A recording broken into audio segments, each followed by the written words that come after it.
지금 이 소리가 들리시나요? 네, 그래서 오늘 영상은 여기까지고요. 저는 다음 영상으로 다시 인사드리도록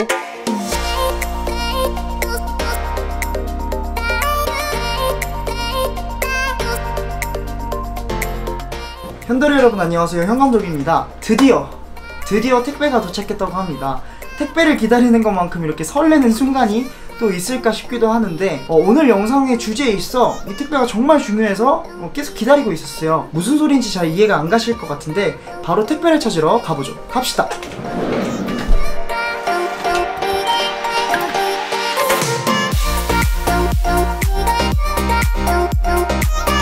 제 스튜디오가 있는 오피스텔은 택배를 1층에 이렇게 쌓아놓으면은 가져가게끔 이렇게 돼 있어요.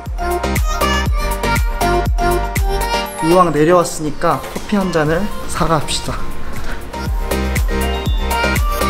안녕히 계세요.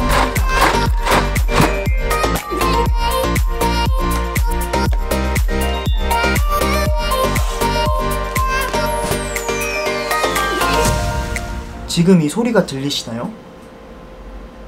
녹화 버튼을 누르기 전에 눈을 감고 이렇게 소리를 들어보면 우리 귀에 들리는 소리는 다 녹음이 된다고 생각하시면 돼요. 지금 제가 눈을 감고 소리를 들었을 때 가장 크게 들리는 건 여기 컴퓨터 옆에서 펜 돌아가는 소리인 것 같아요. 한번 컴퓨터를 꺼볼게요.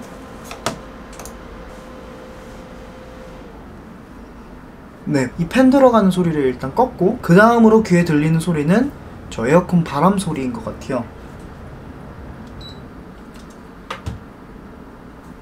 화장실 팬 소리가 조금 들리는 것 같아요.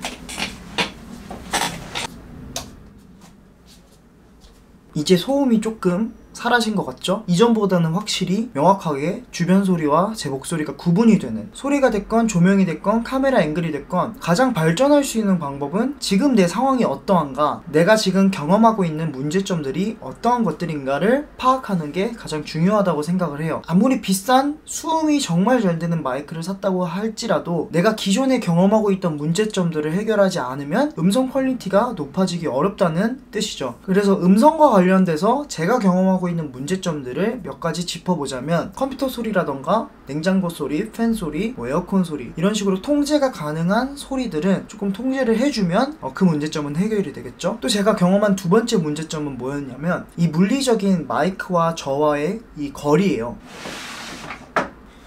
마이크 종류에는 여러가지 종류가 있죠. 이런 식으로 직선형으로 생겨서 이 전방에 있는, 앞에 방향에 있는 소리를 잘 수음하는 이런 샷건형 마이크가 있고, 이 공간의 앰비언스, 전체 방향으로 수음할 수 있는 이런 스테레오 타입의 마이크가 있고, 인터뷰할 때 여러분들이 자주 보는 이런 핀 마이크, 이런 식으로 마이크 종류는 정말 다양한데요. 지금 제가 촬영에 사용하고 있는 마이크는 직선 방향에 있는 제 목소리를 잘 수음하기 위한 샷건형 마이크예요. 문제점은 이 샷건형 마이크와 저와의 거리가 살짝 멀다는 문제점을 제가 인지를 했어요. 그거에 대한 해결책으로 구한 게 이 연장 케이블이고, 마지막으로 제가 인지한 문제점은 이 스튜디오의 구조를 바꾸면서 카메라를 구석에 위치시키기 시작했는데, 구석에 있는 공간이다 보니까 제 목소리가 벽에 이렇게 튕겨가지고 마이크에 다시 들어가는, 그래서 목소리가 울리는 듯한, 지금도 아마 울릴 것 같아요, 그런 현상을 경험했어요. 이 문제에 대한 해결책으로 흡음재를 주문했죠. 흡음재 같은 경우에는 소리를 튕겨내는 게 아니라 흡수해서 울리는 현상을 조금 줄여주는 그런 역할을 하는데, 제가 소리와 관련된 전문가는 아닐지라도 문제점들을 파악하고 해결하는 그런 과정이겠죠. 이론적으로 이것저것 배우는 것도 정말 중요하고 그 과정도 꼭 필요하지만 그 이론이 꼭 내 상황에 적합하다고 볼 수는 없는 것 같아요. 그렇기 때문에 이런저런 시행착오를 통해 어떻게 했을 때 가장 좋은 효과가 나오는지 내 상황 가운데 그거를 확인하는 과정인 거죠. 제가 세 가지 문제점을 꼽았는데 이 세 가지를 해결할 거예요. 마이크의 위치에 따라서 수음이 어떻게 달라지는지 확인하기 위해 저도 이어폰을 끼고 한번 진행을 해볼게요. 충격적인 사실로는 알파 6500에는 이어폰 단자가 없더라고요. 그래서 지금 카메라를 바꿔서 R2로 하고 있는데, 연장 케이블을 껴서 한번 위치를 바꿔볼게요. 한 가지 추가적인 변수는 이 연장 케이블로 인해서 소리의 음질이 살짝 달라질 수 있다는 거긴 한데, 위치를 바꾸는 게 더 효과적일 것 같다는 생각이 들어요. 제 팔이 짧아서 카메라의 위치만큼 가진 않았는데 거리에 따라 수음이 어떻게 바뀌는지 한번 봐볼게요. 점점 이런 식으로 가까이 왔을 때 훨씬 더 이 주변 환경음과 제 목소리와의 구분이 되긴 하는데, 한 가지 단점은 직선 방향에 있어서 제가 브프프 스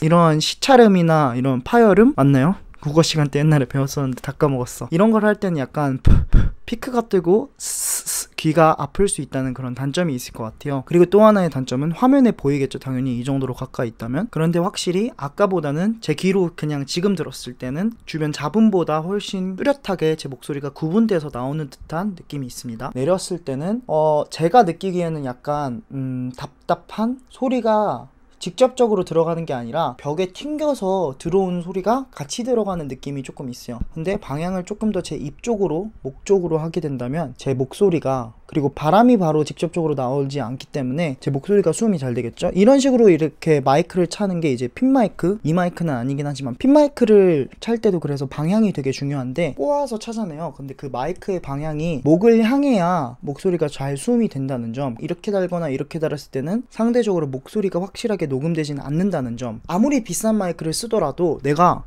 저기서 이런 식으로 녹음을 해버리면 이 수음이 잘 된다고 볼 수가 없다는 거죠. 붐 마이크 같은 경우처럼 한번 위로 올려볼게요. 화면에 걸리지 않게끔 제 입에서 나오는 바람에 의해 뭐 스스스스스 되게 귀에 거슬리는 그런 발음이 없고 수음도 잘 되고, 뭐 두성을 쓰시는 분들은 그러면은 이 수음이 잘 되지 않을까. 근데 저는 두성을 쓰진 않아서. 두성 쓸 줄 알아요, 푸디루비님? 이런 식으로 마이크를 달면 화면에서도 나가게 되고, 또 벽에서 튕겨서 들어오는 소리가 조금 덜 들어오는, 사람들마다 톤이 다 다르잖아요. 목소리가 높은 사람이 있고 중저음으로 깔리는 사람이 있고 이런 식으로 다른데, 본인의 목소리는 어떤 위치에서 설치했는지에 따라 어떻게 효과가 나오고 언제가 가장 좋은지를 확인해보는 과정이 음성 퀄리티를 높이는데 정말 중요한 과정일 것 같아요.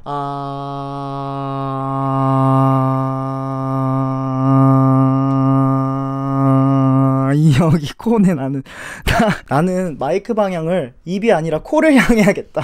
마지막으로 한번 흡음재를 한번 해볼게요. 자, 지금은 흡음재를 설치하기 전이고요. 이제 한번 흡음재를 설치해 볼게요. 잠시만요. 흡음재를 구매했지만 이 스튜디오가 11월까지예요. 11월 되면 나가야 되고, 제가 벽지를 훼손하면 안 되잖아요. 네, 보시는 것과 같이 뭐 완벽한 방음을 하거나 그렇진 않았는데, 그리고 바로 옆에 창문이 있어서 완벽한, 뭐 여기가 제 공간이 아니니까 제가 공사를 하거나 이렇게 할 수 없잖아요. 지금 이렇게 흡음재를 깔고 튕겨내는 거를 조금이라도 최소화한 상황에서 제가 마이크 위치까지 이렇게 변경해서 한다면은 아까보다는 훨씬 더 좋은 음성 퀄리티가 나오지 않나. 마음 같아서는 뭐 정말 다 제로 소음, 무소음, 방음 시설을 다 하고 싶지만 제 공간을 구하면 정말 제대로 된 스튜디오로 마련을 하도록 하고, 지금으로서는 이게 최선인 것 같아요. 네, 그래서 오늘은 장비를 추가적으로 산다거나 이론적으로 어떻게 해라 보다는 제 상황에서의 문제점들을 제가 어떤 식으로 해결을 하고 어떤 식으로 잡아 나가는지에 대한 얘기를 소리와 관련해서 해봤어요. 여러분도 여러분의 상황이 다 저랑은 이렇게 다를 거라고 생각이 들어요. 그리고 저도 지금 이게 촬영을 진행하면서 바로 그냥 한 거라서 세팅을, 이것보다 더 좋은 세팅이 있겠죠? 근데 이런 식으로 그럼 스스로의 문제점이 무엇인지 확인을 해서 개선하고 해결하는 게 가장 큰 배움이자 발전이 아닐까라는 생각을 해봅니다. 네, 그래서 오늘 영상은 여기까지고요. 저는 다음 영상으로 다시 인사드리도록 하겠습니다. 안녕.